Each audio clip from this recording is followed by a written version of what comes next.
السلام علیکم ورحمۃ اللہ وبرکاتہ۔ نحمده ونصلي على رسوله الكريم، اما بعد فاعوذ باللہ من الشیطان الرجیم، بسم اللہ الرحمن الرحیم۔ رب اشرح لي صدری ويسر لي امری واحلل عقدۃ من لسانی یفقهوا قولی۔ قل ان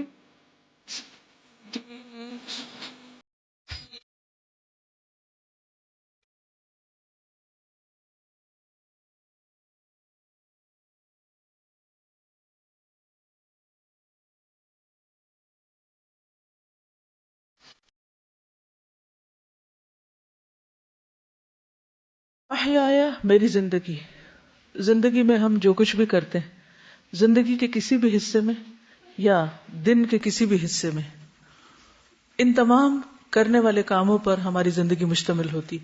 اگر یہ کام جو ہم کرتے ہیں دن رات اللہ کی مرضی کے مطابق ہوں گے تو ہماری زندگی سراسر عبادت بن جائے گی، تبھی ہماری زندگی اللہ رب العالمین کے لیے شمار ہوگی۔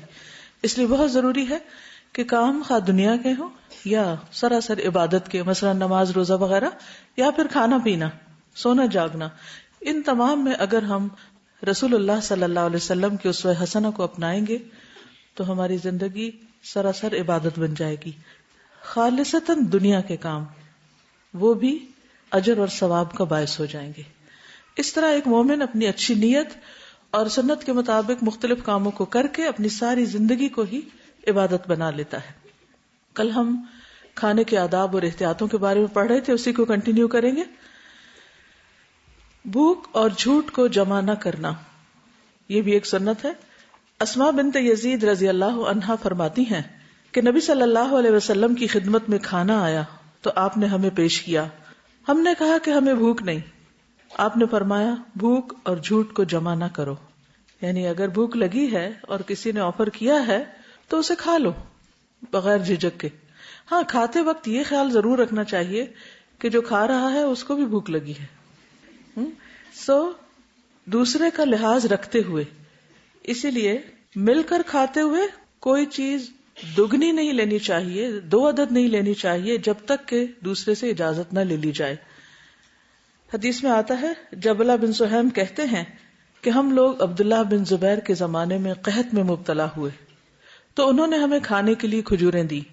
عبداللہ بن عمر ہمارے پاس سے گزرے، جب ہم کھجوریں کھا رہے تھے تو انہوں نے کہا کہ 2 کھجوریں ملا کر نہ کھاؤ، ایک ہی کھاؤ، اس لیے کہ نبی صلی اللہ علیہ وسلم نے 2 کھجوریں ملا کر کھانے سے منع فرمایا، نہیں ایک ہی دفعہ 2 اٹھا کے 2 منہ میں اکٹھی نہ ڈالو۔ ایسا انسان کیوں کرتا ہے؟ یا تو لالچ کی بنا پر یا پھر جلد بازی میں۔ تو کھانے میں یہ دونوں چیزیں ٹھیک نہیں، خصوصاً اگر آپ دوسروں کے ساتھ مل کے کھا رہے ہوں تو اس کے کچھ ادب آداب ہیں۔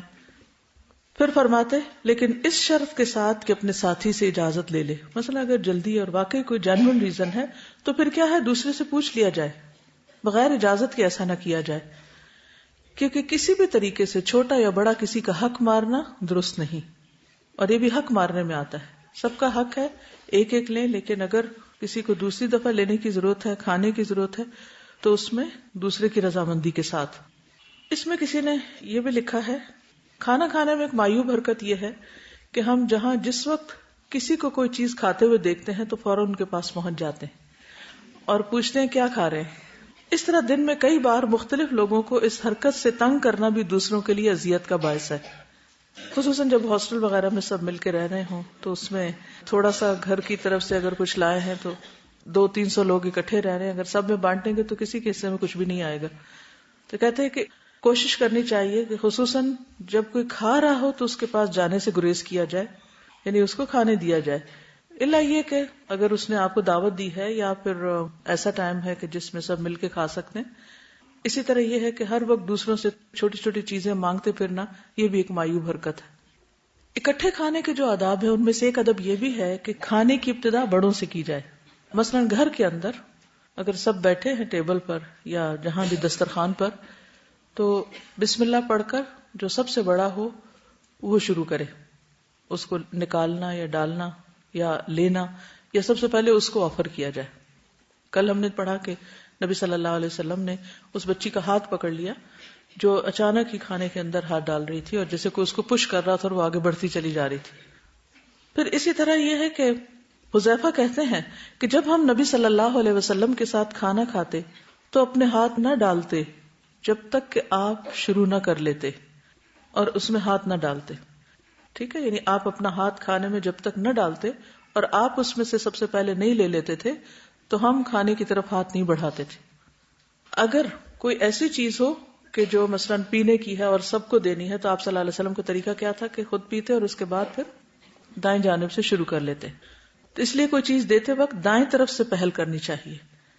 انس کہتے ہیں کہ رسول اللہ صلی اللہ علیہ وسلم ہمارے اسی گھر میں تشریف لائے اور پانی طلب فرمایا. ہمارے پاس ایک بکری تھی، ہم نے اسے دوہا، پھر میں نے اسی کنویں کا پانی ملا کر رسول اللہ صلی اللہ علیہ وسلم کی خدمت میں لسی بنا کر پیش کیا، یعنی دودھ اور پانی کو ملا لیا، ڈرنک بنا لیا. ابو بکر آپ کی بائیں طرف بیٹھے ہوئے تھے اور عمر سامنے تھے. ایک دیہاتی آپ کے دائیں طرف تھا. جب آپ پی کر فارغ ہوئے، یعنی پہلے آپ نے خود پیا تو پیالے میں کچھ دودھ بچ گیا، تو اس لیے عمر رضی اللہ عنہ نے عرض کیا کہ یہ ابو بکر ہیں، یعنی ان کا اشارہ یہ تھا کہ پہلے آپ ابو بکر کو دیں، لیکن وہ بائیں طرف بیٹھے تھے. تو آپ نے پہلے دیہاتی کو دیا اپنی دائیں طرف. پھر آپ نے فرمایا دائیں طرف بیٹھنے والے ہی حق رکھتے ہیں، یعنی دائیں طرف والے زیادہ حقدار ہیں، بس خبردار دائیں طرف سے ہی شروع کیا کرو. انس رضی اللہ عنہ کہتے ہیں کہ یہی سنت ہے اور 3 مرتبہ انہوں نے اس بات کو دہرایا. سمجھ میں آ گئی بات کہ نبی صلی اللہ علیہ وسلم حضرت انس کے ہاں تشریف لے گئے، آپ نے پانی طلب کیا تو انہوں نے کنویں کا پانی نکالا اور ساتھ بکری تھی اس کا دودھ دویا اور اس کی لسی بنا کر نبی صلی اللہ علیہ وسلم کو پیش کی. آپ نے خود پیا پہلے، پھر اس کے بعد اپنے رائٹ ہینڈ سے شروع کیا. حالانکہ رائٹ ہینڈ پہ بیٹھنے والا کون تھا؟ دیہاتی تھا. تو حضرت عمر بیچ میں انہوں نے انٹرفیئر کیا کہ ابو بکر بھی بیٹھے، یعنی ان کا مقام مرتبہ اس دیہاتی سے زیادہ ہے، لیکن آپ نے فرمایا کہ دائیں طرف والوں کا حق زیادہ ہے اور آپ نے دائیں جانے والے سے ہی آغاز کیا، انہی کو پہلے دیا. اس سے کیا بات سمجھ میں آئی؟ کہ ہر کام کا ایک سلیقہ ہوتا ہے، ایک ادب ہوتا ہے، مینرز ہوتے ہیں، طریقہ ہوتا ہے. جب ہم ان مینرز کو، ایٹیکیٹس کو نہیں کنسیڈر کرتے تو پھر نتیجہ کیا ہوتا ہے؟ آپا دھاپی، بھیڑ، نہ کسی بڑے کا ادب نہ کسی چھوٹے کا لحاظ، اور ایسے لوگوں کے بیچ میں نہ کوئی محبت ہوتی ہے نہ کوئی احترام ہوتا ہے اور نہ ہی ان کے پھر کوئی باقی امور بھی درست ہوتے ہیں. ایک اور حدیث میں آتا نا کہ انزل الناس منازلہم، لوگوں کو ان کے مقام پر رکھو. تو اب اس میں حضرت ابو بکر کا ویسے تو مقام بڑا ہے، لیکن چونکہ وہ بائیں طرف بیٹھے ہیں تو اس لیے یہاں ادب کچھ اور ہے، یہاں کا سلیقہ کچھ اور ہے. ہاں کوئی ایسی مجلس ہوتی کہ جس میں نبی صلی اللہ علیہ وسلم نہیں تھے اور صاحب خانہ آئے اور انہوں نے آغاز کرنا تھا تو وہ پھر ابو بکر سے کرتے، وہاں سے آغاز کرتے، پہلے ان کو سرو کرتے.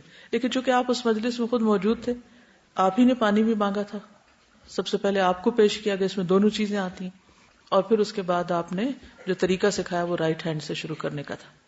بعض اوقات یہ بھی ہوتا ہے کہ اگر سرونگ میں کوئی دیہاتی نہیں، اگر کوئی بچہ ہے یا کچھ تو اس کو بھی اگنور کر دیتے ہیں، اس کو بھی چھوڑ دیتے ہیں، تو ایسا بھی نہیں کرنا چاہیے. ٹھیک، کبھی کبھی خادم کو بھی ساتھ بٹھا کر کھلانا چاہیے. اس روز کی بات ہو رہی تھی نا کہ لوگ عام طور پر خادموں کو الگ ہی دیتے ہیں، تو اس میں حرج کوئی نہیں ہے کیونکہ وہ اس طرح زیادہ کمفرٹیبل ہوتے ہیں خود اپنی مرضی سے کھانے کے. وہ مالک کے سامنے یا بڑے کے سامنے بیٹھ کے جھجکیں گے، صحیح طرح کھا نہیں سکیں گے. لیکن کبھی ساتھ بھی بٹھا لیا جائے تو حرج نہیں. رسول اللہ صلی اللہ علیہ وسلم نے فرمایا جب تم میں سے کسی کا خادم اس کا کھانا لائے تو اسے چاہیے کہ اپنے ساتھ بٹھائے یا اسے تھوڑا سا کھانا دے دے، کیونکہ اس نے اس کی گرمی اور دھواں برداشت کیا ہے. مسجد میں کھانے کا جواز.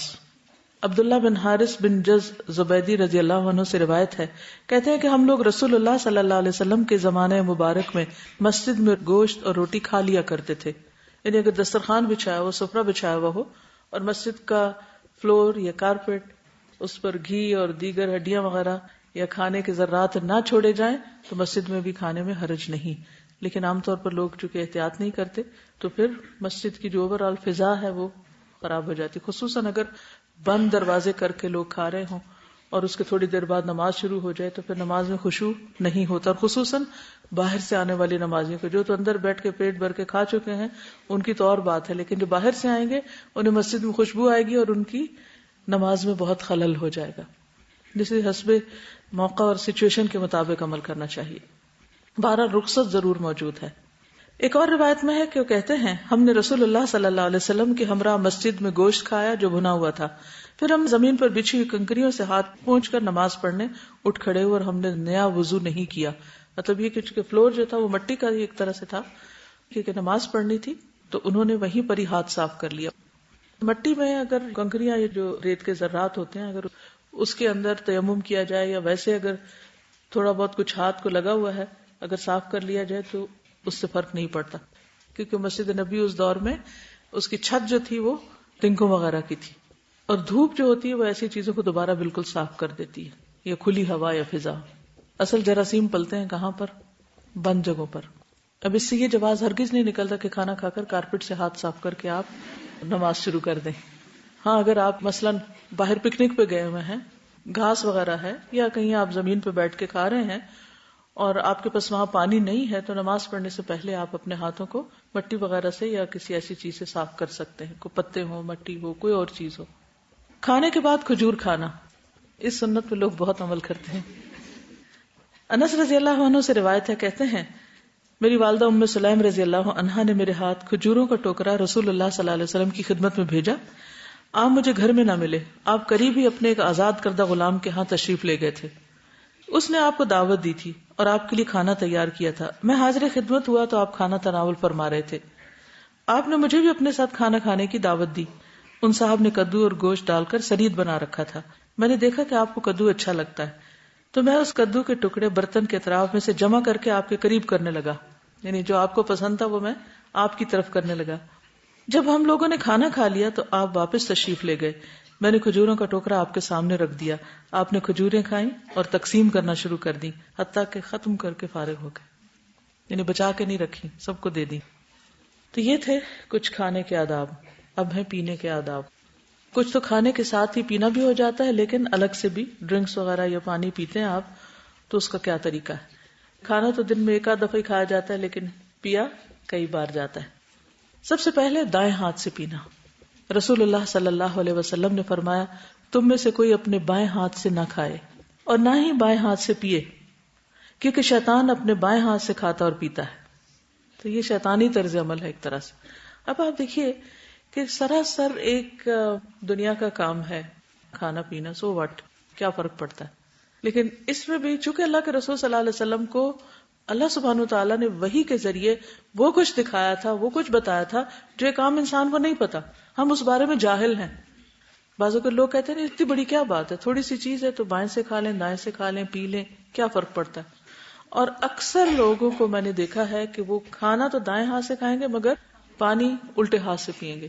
اچھا ایک اور ڈھنگ انہوں نے بنا رکھا ہے کہ گلاس الٹے ہاتھ سے پکڑیں گے اور دائیں ہاتھ سے بس ٹیک دے کے یہ شرط پوری کر دیں گے کہ دائیں ہاتھ استعمال ہو، یعنی پیئیں گے اس طرح ساتھ یوں کر لیں گے. اب آپ بتائیے کہ صرف یہ ہاتھ یہاں رکھ دینے سے کوئی یہ دائیں ہاتھ سے تو پینا نہ ہوگا، یہ تو دونوں ہاتھوں سے یا کہیں یا پھر پی تو آپ اسی سے ہی رہے نا، الٹے سے پی رہے ہیں. اس سے منع کیا گیا ہے. کیوں؟ شیطان کے دوست نہ بنے، شیطان کے طریقے پر عمل نہ کریں. قرآن مجید میں ہمیں بتایا گیا نا کہ لا تتبعوا خطوات الشیطان، شیطان کے نقش قدم کی پیروی نہ کرو. ٹھیک. مشکل اصل میں کیا ہوتی ہے کہ ہم ہاتھ سے جب کھانا کھاتے ہیں تو سالن وغیرہ جو ہوتا ہے وہ اس میں لگ جاتا ہے. اب گلاس کرسٹل کلیئر ہیں، اگر ان کے اوپر ہمارا ہاتھ لگ گیا تو کیا ہوگا؟ اس کا حل کیا ہے؟ جیسے صحابہ نے کنکریوں سے ہاتھ صاف کر لیے تھے تو اس سے یہ پتہ چلتا ہے کہ اگر آپ کے ہاتھ میں زائد کھانا لگا ہوا ہے تو آپ 3 انگلیاں ہیں اسے تھوڑا سا آپ چاٹ لیں اور اس کے بعد آپ اس کو لے لیں یا تھوڑا سا آگے کر کے پکڑ لیں، انگلیوں کا حصہ بچا لیں جہاں گھی وغیرہ زیادہ لگا ہوا. اول تو یہ کہ اگر آپ طریقے سے کھائیں گے تو پورا ہاتھ تو گھی میں نہیں ہوگا نا، 5 انگلیاں گھی میں. ایکچولی یہ اتنی ساری جب چیزیں آ جاتی ہیں تو کسی ایک چیز کو سنگل آؤٹ کر کے اس پہ عمل کرنا مشکل ہوگا. وہ ایک پورا ایک بگر پکچر میں آپ رکھ کے دیکھیں گے تب آپ ان پہ عمل کر سکیں گے. کیا کھائیں، کتنا کھائیں، کیسے کھائیں، اور پھر کس طرح پکڑیں، کس ہاتھ میں پکڑیں، یہ سارا ایک پلان ہے. جی آپ کچھ کہہ رہی تھیں. ویسے بھی ٹیبل سیٹنگ جو کرواتے ہیں تو اس میں بھی لیفٹ سائڈ پہ گلاس رکھا جاتا ہے، اور جو ہوٹلز میں بھی کھاتے ہیں تو وہ آپ کا لیفٹ سائڈ پہ ہوتا ہے. یہ ٹرینڈ بھی چینج کرتا ہے. اس میں چلے رکھنے کی حد تک آسانی رہتی ہے. اس کی وجہ یہ ہے کہ مثلاً اگر رائٹ ہینڈ پر درمیان میں پلیٹ میں اگر آپ نے چاول یا روٹی رکھی ہوئی ہے اور ساتھ سالن ہے تو روٹی توڑ کے رائٹ ہینڈ پہ سالن لگانے میں آسانی رہتی. یہیں گلاس اگر بیچ میں ہی ساتھ ہی رکھا ہوا ہے تو اور پانی کا بھرا ہوا ہے تو وہ بے احتیاطی میں باتوں میں گر بھی سکتا ہے. یا آپ یہ کر سکتے ہیں کہ سامنے بھی رکھ سکتے ہیں اور سالن کے بعد آگے بھی رکھ سکتے ہیں. جی. جو لوگ زیادہ تر فورک اور نائف سکھاتے ہیں تو فورک لیفٹ ہینڈ میں ہوتا ہے اور نائف رائٹ ہینڈ میں ہوتا ہے, تو وہ بھی سارا کھانا لیفٹ ہینڈ سے جاتا ہے. بالکل. حالانکہ اگر آپ پریکٹس کریں تو بائیں سے بھی کاٹا جا سکتا ہے, یا یہ کہ ایک ہی دفعہ کاٹ کے رکھ لیں, کام ختم کریں اور پھر آپ آرام سے بیٹھ کے کھا لیں. ایک طرح کو ضروری ہوتا ہے ساتھ ساتھ اس کے ساتھ کشتی کرنا. جیسے لگتا ہے کہ گلاس کی پھر بھی عادت ہوتی ہے کہ آپ رائٹ سائڈ سے پکڑ لیتے ہیں, لیکن جوس کے ڈبے اور کولڈ ڈرنکس وغیرہ موسٹلی لیفٹ میں ہی پکڑ کے پی جاتے ہیں. اب اس کا نقصان کیا ہوتا ہے کہ پھر وہ کچھ عرصے کے بعد ایک سٹائل بن جاتا ہے. اور پھر شیطان کا کام کیا ہے؟ زین لہم الشیطان اعمالہم, وہ ان کے برے اعمال کو ان کو خوبصورت بنا کے اٹریکٹیو بنا کے دکھاتا ہے. اگر آپ کسی کو دائیں ہاتھ سے پانی پیتے ہوئے دیکھیں گے تو وہ اتنا سٹائلش نہیں لگے گا, اگر بائیں سے دیکھیں گے تو اس کا سٹائل کچھ اور ہوگا. تو پھر لوگ عموماً سٹائل پہ جاتے ہیں. جی. اگر سائیکولوجیکل پوائنٹ آف ویو سے دیکھا جائے تو آفٹر دا برتھ 2 ایئرس تک ہر انڈیویجول میں ٹینڈنسی ہوتی ہے کہ وہ اپنا رائٹ ہینڈ ٹریننگ لے لے یا لیفٹ ہینڈ ٹریننگ لے لیں, لیکن مدرز اس چیز کے اوپر اتنا فوکس ہی نہیں کرتی ہیں کہ انہوں نے اپنے بچے کو رائٹ ہینڈ میں پکڑانا ہے. تو زیادہ تر بچوں کو پھر بعد میں یہ بلیم کر دیا جاتا ہے یہ تو ہے ہی شروع سے لیفٹ ہینڈیڈ, تو اس پہ بہت زیادہ فوکس ہونا چاہیے. محنت نہیں کی جاتی. لہٰذا میں نے تو دیکھا اکثر ہی بچے, یعنی میں نے جب کسی بچے کو کچھ پکڑانا چاہا اس نے لیفٹ ہینڈ ہی آگے کیا. تو کچھ مائیں کانشیس ہوتی ہیں, وہ پیار سے پھر گھما کے دایاں آگے کر دیتی, یا پھر ایسا بھی ہوتا ہے کہ مائیں الٹی سائڈ پہ بچوں کو اٹھاتی ہیں گودی میں, شاید رائٹ ہینڈ سے انہوں نے کام کرنا ہوتا ہے تو وہ الٹے ہاتھ میں اٹھائے ہوئے ہوتی ہیں. اب الٹے ہاتھ میں جب وہ اٹھاتے ہیں تو بچوں کا لیفٹ ہینڈ آگے ہوتا ہے. جب آپ نے کوئی چیز ان کو دینی ہے تو وہ کیا کریں گے, ان کے لیے ایزی ہے وہ لیفٹ ہی آگے بڑھا دیں گے. تو اسے بچے کا نہیں قصور. اب وہ جب 10 دفعہ لیفٹ بڑھا رہا ہے, ایک دن میں آپ دیکھیے کہ ماں نے اگر 2 گھنٹے بھی اس کو اس طرح اٹھایا اور اس نے لیفٹ ہینڈ سے ہر چیز دی ہے تو آٹومیٹیکلی اس کے لیفٹ ہینڈ کے مسل جو ہے وہ زیادہ اسٹرانگ ہوتے جائیں گے اور رائٹ ہینڈ جو ہے وہ ویک ہوگا. لیکن جو کانشیس مدرز ہوں گی وہ کیا کریں گی کہ گھما کے بچے کو واپس رائٹ ہینڈ میں ہی دیں گی. تو بچہ ہر دفعہ جب یہ سیکھے گا نہیں رائٹ ہینڈ دن میں کئی بار, تو خود بخود عادت ہو جائے گی, پھر مشکل نہیں رہے گی. I'm left-handed, تو مطلب it took a lot of effort. My parents بار بار آمنا لیفٹ ہینڈ نہیں رائٹ ہینڈ, پریکٹس سے ہی آتا ہے. It's very natural for left hand people کہ آپ لیفٹ ہینڈ زیادہ جان ہوتی ہے, پر وتھ پریکٹس مطلب سب کچھ ٹھیک ہو جاتا ہے. بالکل. میرے خیال میں پانی کو ہم الٹے ہاتھ سے پیتے ہیں, اس کی سب سے بڑی وجہ تو ہے جلد بازی ہے. ہمارے کافی زیادہ کام جلد بازی پہ, اور جلد بازی کس کی طرف سے ہوتی ہے؟ یہ اس کا ٹرک ہوتا ہے کہ ہم سے غلط کام کروا لے جلدی میں, اور ہم اس کے اوپر چونکہ کور کر لیتے ہیں کہ جلدی ہے تو اس وجہ سے چلو خیر ہے. اور اصل بات یہ کہ جب پتہ چل جائے تو اس کے بعد بس ٹھیک ہے, ہم کچھ بھی ہیں. لیکن اگر ہمارا دشمن ایک کام کر رہا ہے, شیطان دشمن ہے نا, فاتخذوہ عدوا, اس کو دشمن سمجھو, تو پھر کبھی بھی ہمارا دل نہیں چاہے گا کہ جو چیز ہمیں شیطان کہتا ہے وہ کریں. کل میری کسی سے بات ہو رہی تھی تو انہوں نے کہا کہ آپ نے دوائی پی ہے؟ میں نے کہا نہیں پی سکی. کہنے کہ آپ کو پتہ ہے کہ شیطان آپ کو روکتا ہے تاکہ آپ صحت مند نہ ہو اور پھر آپ وہ نہ کر سکیں جو آپ کرنا چاہتی ہیں. میں نے کہا اچھا ہاں, اس طرح میں نے سوچا ہی نہیں کہ یہ بھی ایک وجہ ہو سکتی.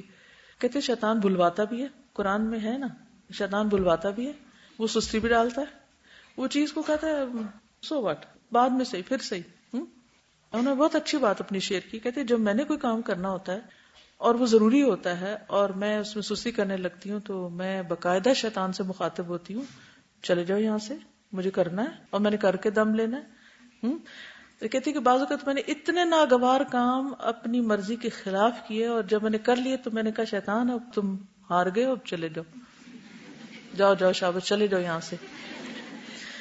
اور کل یہ جو حدیث میں نے پڑھی کہ ہر جگہ ہر وقت شیطان ساتھ ہے, ہر جگہ دشمن ساتھ لگا ہوا ہے, تو اس سے بچنا آسان کام تو نہیں ہے. کبھی ہم بھولیں گے, کبھی غافل ہوں گے, کبھی بے احتیاطی کریں گے, کبھی کچھ کریں گے. تو ہمیں واقعی ایفرٹ لگا کے اس کے الٹ کام کرنے ہی کرنے ہیں, تب جا کے کچھ بنے گا, تب جا کے آدتیں ٹوٹیں گی. جب سے فاسٹ فوڈ زیادہ کھانے لگے ہیں لوگ تو اس میں یہ بہت سی بے احتیاطیاں زیادہ شروع ہو گئی ہیں. کیونکہ اس میں ہوتا کیا ہے, کیونکہ ڈرائی ہوتا ہے عام طور پر, چلتے پھرتے کھا سکتے ہیں, کہیں بھی کھا سکتے ہیں, تو پھر وہ سارے ادب آداب, ساری احتیاطیں, ہر چیز ہی ختم ہو گئی. جب پتہ ہے ایک پراپر فوڈ ہے, اس میں شوربہ ہے یا کوئی ایسے کھانے کی چیز ہے جسے بیٹھ کے کھایا جائے گا تو آپ اسے چل پھر کے کھا بھی نہیں سکتے. ہاں ہاں جی، مطلب رائٹ ہینڈ چونکہ ہمارا اور کاموں میں مصروف ہوتا ہے نا، تو پھر ہم لیفٹ سے اور مختلف کام شروع کر دیتے ہیں. یہ جو ابھی بات ہوئی تھی نا کہ کھانے کے دوران گلاس پکڑنے کی، اس میں یہ ہے کہ اگر ہم پانی پہلے پی لیں کھانا کھانے سے تو بھی بہت کم ضرورت پڑتی ہے کہ درمیان میں گلاس اٹھایا جائے. اور بار بار ایک تو صحت کے لیے بھی یہ بیچ میں یا آخر میں پینا اتنا اچھا نہیں ہے، یعنی بہت کم ضرورت پھر پڑتی ہے. کبھی کوئی اس طرح ہو جائے کہ کوئی چیز حلق میں پھنس جائے تو پھر ضرورت پڑتی ہے، ورنہ نہیں. کہیں میں نے ایک محاورہ پڑھا تھا، شروع میں پینا شفا ہے، درمیان میں پینا غذا ہے، اور آخر میں پینا وبا ہے یا بلا ہے یا کچھ ایسے، یعنی کہ نقصان دہ ہے. میرا چھوٹا سا کوشچن تھا کہ ہم نے یہ پڑھا تھا کہ جب مجلس میں کھانا آفر کیا جائے تو بچے سے شروع کیا جائے، اور آج جس طرح ہم نے پڑھا کہ بڑوں سے شروع کیا جائے، تو اس کا کیا ریلیشن ہے؟ نیا پھل وہ ایک مخصوص وہ ہے، یعنی ایک ہے پراپر میل اور ایک ہے نیا پھل یا کوئی سویٹس وغیرہ یا جو بچوں سے متعلق چیزیں ہیں. بعض پارٹیاں بچوں کی ہوتی ہیں، بعض میلز بڑوں کے لیے ہوتے ہیں، تو پھر موقع کی مناسبت سے بھی یہ چیز ہوتی ہے. جیسے ہم پڑھتے ہیں کہ جب ہم کھائیں تو اپنے چھلکے باہر نہ پھینکو کہ پڑوسی کو تکلیف نہ ہو.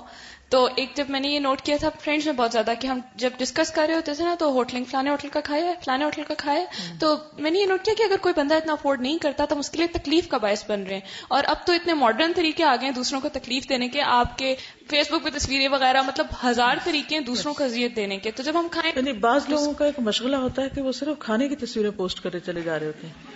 اب جو غریب نہیں وہ کھانے بنا سکتے یا نہیں پکا سکتے یا نہیں کھا سکتے، ان کے لیے کتنا ایک اذیت کا باعث ہے نا. پھر وہ حرام طریقے ڈھونڈتے ہیں، کیونکہ کھانا انسان کی ایک ویکنس بھی ہے نا.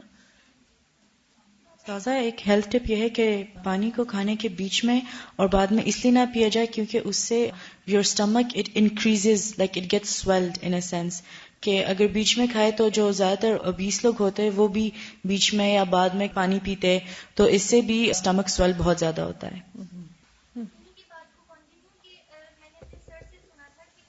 جب آپ کھانا کھا لیتے ہیں تو بیسیکلی جو آپ کے اسٹمک میں پروٹین ڈائجیشن ہوتی ہے، تو جب آپ پانی اینڈ پہ پیتے ہیں نا تو آپ کے فوڈ پارٹیکلز کے ارد گرد کیا آ جاتا ہے؟ واٹر.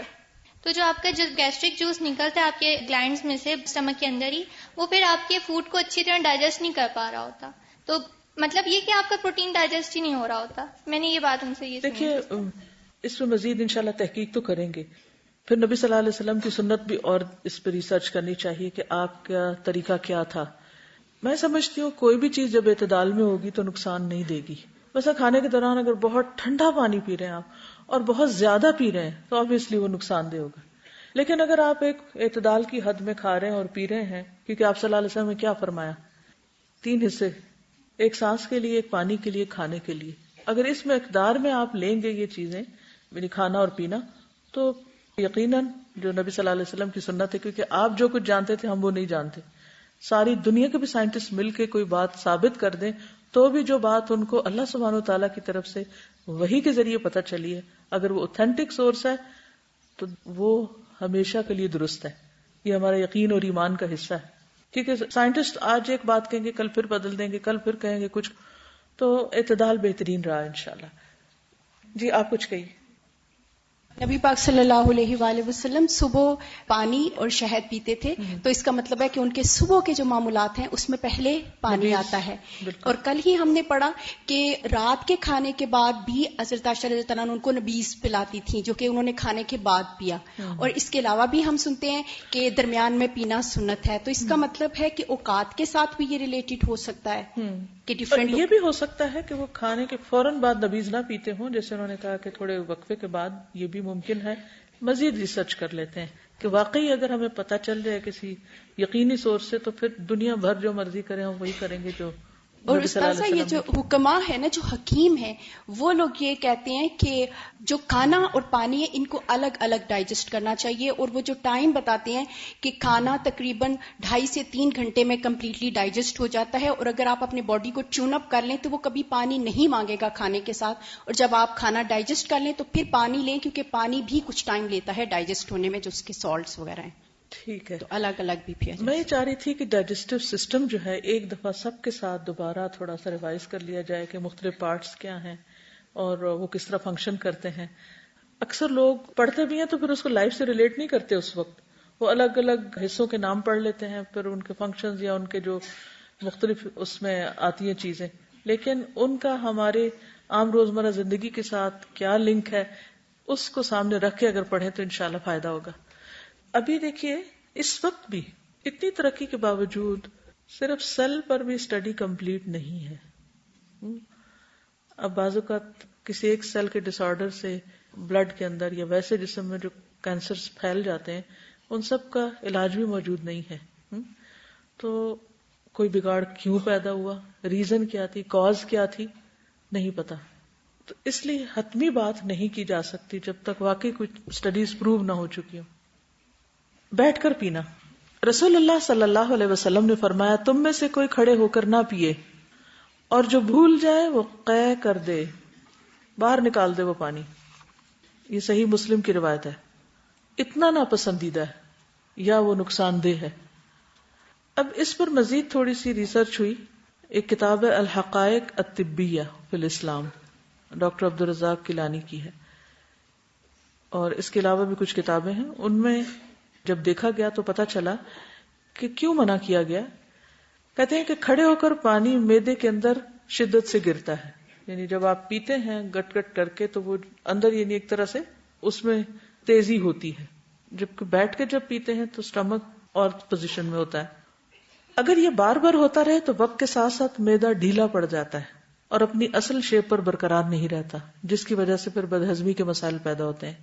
بعض اوقات ایکسٹریم کیسز میں بے ہوشی بھی ہو جاتی ہے، موت تک واقع ہو سکتی ہے. ڈاکٹر راوی کہتے ہیں کہ کھڑے ہو کر کھانے پینے سے شدید اعصابی ری ایکشن ہو سکتا ہے. اس کو ویگل انہیبیشن کہا جاتا ہے، جو دل کے لیے انتہائی خطرناک ہے. بعض اوقات دل کی حرکت بند ہو جاتی ہے، نتیجتاً بے ہوشی اور اچانک موت ہو سکتی ہے. تیسری چیز، ہر وقت کھڑے ہو کر کھاتے رہنے کی عادت، اس سے معدے کے اندر السر کی تکلیف ہونے کے زیادہ چانسز ہوتے ہیں. پھر خوراک کی نالی کے مسل سکڑتے ہیں اور خوراک مشکل سے معدے میں داخل ہوتی ہے، اور بعض اوقات یہ عمل تکلیف دہ ہوتا ہے، نتیجتاً انسان کھانے پینے سے لطف اندوز نہیں ہوتا. آپ نے دیکھو کہ بعض اوقات یہاں ایک پین سی اٹھ جاتی ہے کچھ لوگوں کو. پھر ہے دیکھ کر پینا، 3 سانس میں پینا. دیکھ کر کے کیا پی رہے ہیں؟ انس بن مالک سے روایت ہے کہ رسول اللہ صلی اللہ علیہ وسلم پیتے وقت 3 بار سانس لیتے اور فرماتے یہ انداز یعنی 3 دفعہ پینا پیاس کو خوب بجھاتا ہے، یعنی تھوڑا تھوڑا پینا تندرستی کا باعث ہے اور زیادہ خوشگوار ہے. یعنی ایک ہی سانس میں پوری بوٹل نہ پی جائیں، ایک ہی سانس میں پورا گلاس نہ پیئیں، بلکہ 3 حصوں میں. اچھا، دیکھ کر پینا جو ہے اس کی بات اس لیے کہ بعض اوقات نہیں پتا ہوتا کہ پانی کے اندر کیا ہے. اگر ہم آنکھیں بند کر کے پی لیں تو کوئی زہریلی چیز بھی اندر جا سکتی. پینے والے برتن کو منہ لگا کر نہ پینا. ابو سعید خدری نے بیان کیا ہے نبی صلی اللہ علیہ وسلم نے مشکوں کے اندر اختناث سے منع فرمایا ہے. اختناث کیا ہوتا ہے؟ یعنی مشک کا منہ کھول کر اس میں منہ لگا کر پانی پینے سے روکا. جیسے گھڑا ہوتا ہے یا جگ ہے تو اس کے اندر ہی پانی پی لینا. کولر وغیرہ کے ساتھ بھی یعنی منہ لگا کے، جیسے فریج کے اندر زیادہ پانی سٹور کیا ہوتا ہے، بوٹل رکھی ہوتی ہے، اس میں سے کھولا فریج، کھڑے ہو کے پانی پیا، واپس وہیں رکھ دی. ساروں کے استعمال میں اگر آپ کی اپنی سیپریٹ ہے تو ہر وقت گلاس نہیں آپ اٹھا سکتے، بوٹل گلاس کا بھی کام کر رہی ہوتی. لیکن اگر ایک بوٹل ایسی ہے کہ جس سے سارے گھر والوں نے پینا ہے تو اس کو اس طرح استعمال نہیں کرنا چاہیے.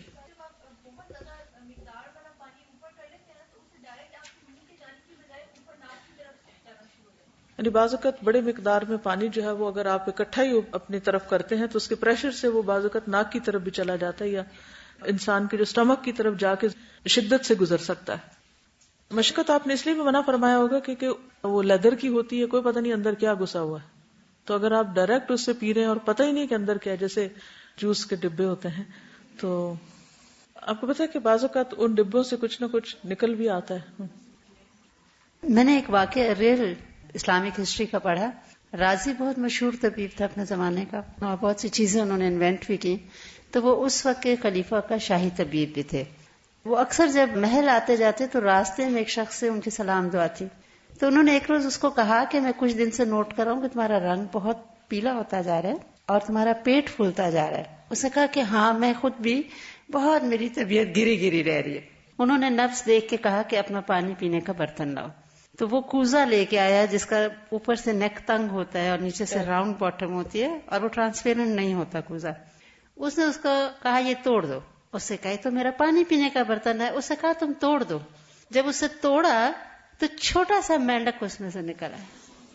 تو اس نے کہا کہ ہوا یہ کہ چونکہ نظر نہیں آ رہا تھا اور پانی اندر جب بھی کبھی ڈالا اس میں کوئی ٹائٹ پول چلا گیا ہوگا اور وہ چونکہ وہ اندر ہی اندر پانی میں وہ پلتا رہا اور اس وجہ سے وہ زہر تمہارے اندر جا رہا تھا. تو یہ جو بات ہے پانی دیکھ کے پینا اٹس ویری امپورٹنٹ. اور اگر آپ ٹینکی کا پانی پیتے ہیں تو ان کو بھی وقتاً فوقتاً صاف کروائیے. بعض اوقات کوے اس میں مر کے گر جاتے ہیں یا کوئی اور جانور اسی طرح چلے جاتے ہیں پانی پینے کے لیے اور ادھر ہی گر جاتے ہیں اور مر جاتے ہیں. جی آپ. جی بعض اوقات بلیک کلر کی کراکری یوز کی جاتی ہے, کپس وغیرہ, پتہ نہیں چلتا اس کے ساتھ کتنی میل لگی ہوئی ہے اور پھر اسی کے اندر بار بار کھانا پینا جاری رہتا ہے. بعض اوقات کپس اور گلاس جو ہوتے ہیں وہ چائے کی وجہ سے یا پھر پانی ایسا ہوتا ہے کہ اس کی وجہ سے اس کے اوپر وہ لیئرز آنے لگتی ہیں, تو ان کو اگر سرکے سے صاف کریں تو سیف ہے کیونکہ اور کوئی کیمیکل نہ ڈالیں ورنہ پھر وہ آپ کے سسٹم میں چلا جائے گا. پائپس ہوتے ہیں مین گھروں میں جہاں سے پہنچتا ہے, اگر آپ اس کے آگے کوئی نیٹ یا مربل کا کپڑا گھر میں جو اویلیبل ہو وہ لگا دیں تو آپ کا بہت زیادہ ڈسٹربنس دور ہے کہ آپ ایک تو اوپر ہوتے ہیں آپ کو پتہ نہیں ہوتا کہ ٹینکی میں کیا گر رہا ہے, کہیں پر ڈسٹ آ سکتی ہے کچھ آ سکتا ہے, تو آپ اس کو اگر پراپر ہوک اپ کر دیں تو اس سے پانی صاف گرے گا گھروں. صحیح, اٹس اے گڈ آئیڈیا. ساتھ میں اپنے تھوڑی اسٹڈی سے اس کو ساتھ کو ریلیٹ کروں. ہماری کلاس میں اس چیز پر ٹیچر 0.5 کارڈ دیتی کہ آپ نے رائٹ سے اسٹارٹ نہیں کیا کھانا دینا, پانی کو آپ دیکھ کے یوز نہیں کرے, برتن آپ نے بغیر تو یوز کر لیا. تو میں ابھی پڑھ کے مجھے بہت حیرت ہو رہی تھی کہ اگر ہم دین پر عمل کرنا شروع کریں, کیونکہ آپ انگلش بکس جو ہم پڑھ رہے ہیں وہ تو اب آئی ہیں, تو اٹس ویری امیزنگ کہ اتنا پہلے نبی کریم صلی اللہ علیہ وسلم نے سب کچھ بتا دیا, اور اگر ہم انہیں حدیثوں کو فالو کر لیں تو آئی تھنک. دیکھیے وہ تو ٹیچر کاٹتی تھی نا, تو ہمارے نامہ اعمال میں کتنے مارکس کٹ رہے ہوں گے اس کا ہمیں اندازہ ہی نہیں. ہم ہر چیز کو یہ کہہ کہ یہ تو چھوٹی سی بات ہے, تو چھوٹی سی چیز ہے, اور چھوڑتے جاتے ہیں حتیٰ کہ وہ بہت بڑا بھی ہو جاتا ہے. پینے والے برتن کو منہ لگا کر نہ پینا. نبی صلی اللہ علیہ وسلم نے مشکوں میں اختناق سے منع فرمایا, یعنی مشک کا منہ کھول کر اس میں منہ لگا کر پانی پینے سے روکا. ابو ہریرہ سے روایت ہے کہ رسول اللہ صلی اللہ علیہ وسلم نے مشک کا منہ سے منہ لگا کر پانی پینے کی ممانعت کی تھی. پھر برتن میں سانس نہ لیا جائے نہ پھونک ماری جائے. اس وقت تو کسی کو نہیں پتا تھا کیا کہ کاربن ڈائی آکسائڈ ہوتی ہے جو اندر سے نکلتی ہے. رسول اللہ صلی اللہ علیہ وسلم نے فرمایا, جب تم میں سے کوئی شخص پانی پیے تو پینے کے برتن میں سانس نہ لے. ابن عباس سے مروی ہے کہ رسول اللہ صلی اللہ علیہ وسلم نے برتن میں سانس لینے یا اس میں پھونک مارنے سے منع فرمایا ہے. کچھ نظر آئے تو بہا دینا. ابو سعید خدری سے روایت ہے کہ نبی صلی اللہ علیہ وسلم نے مشروبات میں سانس لینے سے منع فرمایا. بعض بچے ہوتے ہیں نا پانی منہ کو لگا کے اسی میں سانس لے رہے ہوتے ہیں اور اسے پیے جاتے ہیں, پھر اتارتے نہیں منہ سے, تو اس سے منع کیا ہے. ایک آدمی کہنے لگا, اللہ کے رسول صلی اللہ علیہ وسلم میں ایک ہی سانس میں سیراب نہیں ہو سکتا. تو آپ نے فرمایا, برتن کو اپنے منہ سے جدا کر کے پھر سانس لیا کرو. بات صرف پورا کرتے ہیں نا کہ اچھا 3 دفعہ پینا ہے تو ادھر ہی منہ کے ساتھ ہی لگا رہتا ہے, روک دیتے ہیں, ادھر ہی سانس بیچ میں لے لیتے ہیں پھر پی لیتے ہیں, اور کیا کہتے ہیں ہم نے سنت پوری کر لی. جلد بازی ہے یہ بھی. اس نے کہا اگر مجھے اس میں کوئی تنکا وغیرہ نظر آئے تو آپ نے فرمایا اسے بہا دیا کرو, یعنی گرا دیا کرو. پینے والی چیز میں مکھی گر جائے تو اسے ڈبو کر نکال لیا جائے, بشرطے کہ گرم ابلتی چائے نہ ہو. جب مکھی کسی کے پینے میں پڑ جائے تو اسے ڈبو دے, پھر نکال کر پھینک دے, کیونکہ اس کے ایک پر میں بیماری ہے, دوسرے میں شفا ہوتی. لیکن اگر وہ ابلتی چیز میں یا اس میں گرے گی تو پھر وہ پروں تک نہیں رہے گی, بات آگے چلی جائے گی. کھانے کے دوران بار بار پانی پینے کو عادت نہ بنانا, یہ بھی ایک اہم حصہ ہے لیکن اس پر حدیث کوئی نہیں. غیر قدرتی اجزاء اور کیمیکل سے بنے مشروبات سے پرہیز کرنا. بہت زیادہ ٹھنڈا یا بہت زیادہ گرم مشروب پینے سے پرہیز کرنا, خصوصاً ان دونوں کو اوپر تلے استعمال کرنا, یعنی ٹھنڈی چیز پی کر ایک دم گرم پینا یا گرم پی کر ایک دم ٹھنڈا پی لینا, یہ بھی نقصان دیتا ہے. اب یہ تو پینے کی باتیں تھیں. پینے کے ساتھ ساتھ پلانے کا بھی اجر و ثواب پتہ ہونا چاہیے, تاکہ اگر آپ دسترخوان پر بیٹھے ہیں تو دوسروں کو بھی آفر کریں. آپ صلی اللہ علیہ وسلم سے پوچھا گیا کہ سب سے پسندیدہ صدقہ کون سا ہے، تو آپ نے فرمایا پانی پلانا. پھر اسی طرح یہ ہے کہ ہر پیاسے کو پانی پلانے پر اجر ہے. لیکن پینے والی چیزوں میں نشہ آور اشیاء سے مکمل طور پر اجتناب کرنا چاہیے، خاص طور پر خمر، یعنی ڈرنکس میں حرام ڈرنک جو ہیں ان کو نہ پینا چاہیے نہ پلانا چاہیے، یعنی سرو بھی نہیں کرنا چاہیے، کیونکہ جس چیز کی کثیر مقدار نشہ آور ہو اس کی قلیل بھی حرام ہوتی ہے.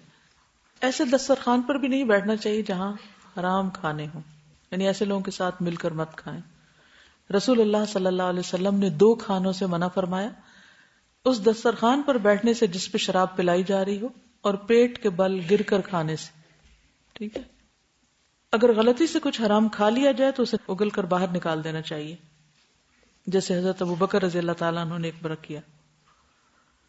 گرم اور سرد غذا ملا جلا کر کھانا، گرم غذا کی تاثیر کو سرد غذا سے ختم کرنا. حضرت عائشہ سے روایت ہے کہ رسول اللہ صلی اللہ علیہ وسلم تربوز اور تازہ کھجور ملا کر کھاتے. اس سے بھی پتہ چلتا ہے کہ یہ اعتدال کی بات ہے. بہت ٹھنڈی چیزیں نہیں کھاتے جانا چاہیے اور بہت گرم بھی نہیں. بعض لوگ کہتے ہیں مجھے گرمی ہوگی، بعض کہتے ہیں مجھے سردی ہوگی، تو اس کی وجہ یہی ہوتی ہے کہ آپ نے بے احتیاطی کی. تو دونوں کو ملا لیں تو کچھ نہیں ہوگا. رسول اللہ صلی اللہ علیہ وسلم تربوز جو ٹھنڈا ہوتا ہے اور کھجور جو گرم ہوتی، ان کو ملا کر کھاتے تھے، اور فرماتے ہم اس کھجور کی گرمی کا اس تربوز کی ٹھنڈک سے اور اس کی ٹھنڈک کا اس کی گرمی سے توڑ کرتے ہیں. کھا پی کر الحمدللہ کہنا، کھانے سے فارغ ہو کر اپنے رازق کا شکر بجا لائیں، کیونکہ جو شکر ادا کرے گا اللہ تعالیٰ اس کو اور نعمتیں عطا کریں گے. لَإِن شَكَرْتُمْ لَأَزِيدَنَّكُمْ. کیونکہ بہت سے لوگ کھا پی تو لیتے ہیں پھر اتنے باتوں میں مشغول ہوتے ہیں کہ بھول جاتے ہیں کہ الحمدللہ بھی کہا یا نہیں. رسول اللہ صلی اللہ علیہ وسلم نے فرمایا، کھا کر شکر کرنے والے کے لیے روزہ رکھ کر صبر کرنے والے کی طرح اجر ہے. اللہ تعالیٰ اس بندے سے راضی ہوتا ہے جو ایک لقمہ کھائے اور اس پر شکر ادا کرے، اور ایک گھونٹ پیے اور اس پر شکر ادا کرے. ابو امامہ سے روایت ہے کہ نبی صلی اللہ علیہ وسلم جب کھانے سے فارغ ہوتے، اور ایک مرتبہ بیان کیا گیا کہ جب آپ اپنا دسترخوان اٹھاتے تو یہ دعا پڑھتے، الحمدللہ الذی کفانا و اروانا، یعنی سیراب کیا ہمیں. اس سے پتہ چلتا ہے کہ ساتھ ہی پیا تھا. غیر مکفی ولا مکفور، تمام تعریفیں اس اللہ کے لیے ہیں جس نے ہماری کفایت کی، ہمیں سیراب کیا، نہ ہم اس کو کافی سمجھتے ہیں اور نہ ہم اس کی ناشکری کرتے ہیں. یعنی اللہ کی نعمتیں بے شمار ہیں، ہم یہ نہیں کہتے کہ ہم نے ساری ہی لے لی، جو بھی اللہ نے دیا اس پر شکر. ایک اور مرتبہ فرمایا، الحمدللہ ربنا غیر مکفی ولا مودع ولا مستغنا ربنا. صحیح بخاری کی روایت ہے، تیرے ہی لیے تمام تعریفیں ہیں اے ہمارے رب، نہ ہم اس کو کافی سمجھتے ہیں نہ اس کو ترک کرتے ہیں، اور اے ہمارے رب نہ ہم بے پرواہ ہو سکتے ہیں. یہ دعائیں کس کو آتی ہیں؟ تو سیکھنی چاہیے. ٹھیک ہے. اللہم بارک لنا فیہ واتمنا خیرا منہ، خاص طور پر دودھ پینے کی دعا کے طور پر اس کو پڑھا جاتا ہے. اللہ تعالیٰ ہمیں اس کھانے میں یا پینے میں برکت دے اور ہمیں اس سے بہتر کھلا. الحمدللہ الذی اطعم وسقا وصبغہ وجعل له مخرجا. تمام تعریفیں اللہ کے لیے جس نے کھلایا اور پلایا اور خوشگوار بنایا اور اس کے باہر نکلنے کا انتظام بھی کر دیا، یعنی جو اس میں سے ہمارے جسم کو نہیں چاہیے تھا، جو ویسٹیج ہے. الحمدللہ الذی اطعمنی ھذا الطعام ورزقنیہ من غیر حول منی ولا قوت. تمام تعریفیں اللہ کے لیے ہیں جس نے یہ کھانا مجھے کھلایا اور میری کسی قوت اور طاقت کے بغیر مجھے عطا کیا. یہ ساری دعائیں اگر یاد ہوں، کبھی ایک پڑھی جائے کبھی دوسری کبھی زیادہ بھی، تو اس وقت بھی انسان کا دھیان اللہ کی طرف لگا رہتا ہے اور دل میں اللہ کی یاد ہوتی ہے اور زبان پر اس کا نام ہوتا ہے، تو کوئی وقت پھر انسان غافل نہیں ہوتا، حتیٰ کہ کھا پی کر بھی غافل نہیں ہوتا. ایک اور دعا ہے، اللہم اطعمت و اسقیت و اغنیت و اقنیت و ہدیت و احییت فلک الحمد علی ما اعطیت. کتنی خوبصورت دعا ہے، کتنا ردم ہے اس میں. اے اللہ تو نے ہی کھلایا، تو نے ہی پلایا، تو ہی غنی کرتا، تو ہی فقیر کرتا، تو نے ہدایت دی، تو نے زندگی دی، جو کچھ بھی دیا تو نے ہی دیا، اس پر تیری ہی تعریف اور تیرا ہی شکر. یہ سارے کلمات وہ ہیں انسان جب اس کو کچھ ملتا ہے تو جو خوشی اس کو پہنچتی ہے اس کے اظہار کے طور پر وہ اپنی زبان سے نکالتا ہے. سیدنا عروہ بن زبیر کے سامنے جب کوئی کھانے پینے کی چیز آتی، یہاں تک کہ دوا بھی، تو اس کو کھاتے پیتے اور کہتے الحمدللہ الذی ہدانا و اطعمنا و سقانا و نعمنا، اللہ اکبر، اللہم الفتنا نعمتک بکل شر فأصبحنا منها وأمسينا بكل خير نسألك تمامها وشكرها لا خير إلا خيرك ولا إله غيرك إله الصالحين ورب العالمين الحمد لله ولا إله إلا الله ما شاء الله ولا قوة إلا بالله اللهم بارك لنا فيما رزقتنا وقنا عذاب النار. یہ موطا امام مالک کی روایت ہے. سب تعریف اللہ کے لیے ہے جس نے ہمیں ہدایت دی، ہمیں کھلایا اور پلایا اور نعمتیں عطا کی. اللہ سب سے بڑا ہے. اے اللہ تیری نعمت اس وقت آئی جب ہم شر میں پھنسے ہوئے تھے. ہم نے اس نعمت کی وجہ سے ہر طرح کی خیر کے ساتھ صبح کی اور شام کی. ہم تجھ سے مکمل نعمت کا اور شکر کا سوال کرتے ہیں.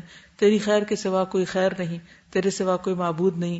اے صالحین کے معبود اور سارے جہانوں کے رب، سب تعریف اللہ کے لیے ہے اور اللہ کے سوا کوئی معبود نہیں. جو اللہ چاہتا ہے وہی ہوتا ہے اور کسی میں طاقت نہیں سوائے اللہ کے. اے اللہ جو رزق تو ہمیں دے اس میں برکت دے اور ہمیں آگ کے عذاب سے بچا لے. کھانے کے بعد ہاتھوں کو دھویا جائے.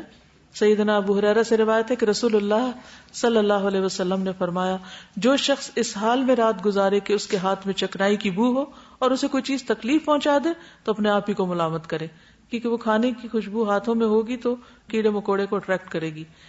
کھانے کے بعد کلی کرنا. سیدنا سوید بن نعمان سے روایت ہے، فرمایا کہ ہم رسول اللہ صلی اللہ علیہ وسلم کے ساتھ خیبر روانہ ہوئے. جب ہم مقام صحبا پہنچے تو آپ نے کھانا طلب کیا. کھانے میں ستو کے سوا کوئی چیز نہ لائی گئی. پھر ہم نے کھانا کھایا اور آپ کلی کر کے نماز کے لیے کھڑے ہو گئے. ہم نے بھی کلی کی تاکہ پھر وہ تلاوت میں قرات میں رکاوٹ نہ آئے. کھانے کے برتن ڈھانپ کر رکھنا، یہ بھی کھانے کی تکریم میں سے ہے. جابر بن عبداللہ سے روایت ہے، ابو حمید مقام نقی سے نبی صلی اللہ علیہ وسلم کے لیے دودھ کا ایک پیالہ لائے جو کھلا ہوا تھا، اوپر سے ان کورڈ تھا. تو آپ نے فرمایا اسے ڈھک کر کیوں نہیں لائے، ایک لکڑی اس پہ رکھ لیتے. یعنی اگر کچھ نہیں تھا تو لکڑی سے ہی اس کو ڈھک لیتے. بعض اوقات اور دوسرا برتن نہیں ہوتا ڈھانکنے کے لیے تو کھلا نہیں چھوڑنا چاہیے کھانے کو. تو اس سے پتہ یہ چلتا ہے کہ ہمیں جب کسی کو کھانا آفر کرنا ہو تو اسے ڈھک کر دیں. نبی صلی اللہ علیہ وسلم نے فرمایا برتنوں کو ڈھانپ دیا کرو، مشکیزے کا منہ باندھ دیا کرو، دروازے بند کر دیا کرو، چراغ بجھا دیا کرو، اس لیے کہ شیطان بندھے ہوئے مشکیزے بند دروازے کو ڈھکے ہوئے برتن کو نہیں کھولتا. اگر تم میں سے کسی کو کوئی چیز نہ ملے تو اس کی چوڑائی میں لکڑی ہی رکھ دے اور اللہ تعالیٰ کا نام بھی لے لے تو ایسا ہی کرنا چاہیے، کیونکہ چوہیا لوگوں کے گھروں کو جلا دیتی ہے. یعنی وہ اس کے تیل میں سے نکال کے لے جاتی ہے بتی. ایک اور روایت میں آتا ہے آپ نے فرمایا برتن ڈھانپ دیا کرو، مشکیزوں کے منہ باندھ دیا کرو، کیونکہ سال میں ایک رات ایسی بھی آتی ہے جس میں وبائیں اترتی ہیں.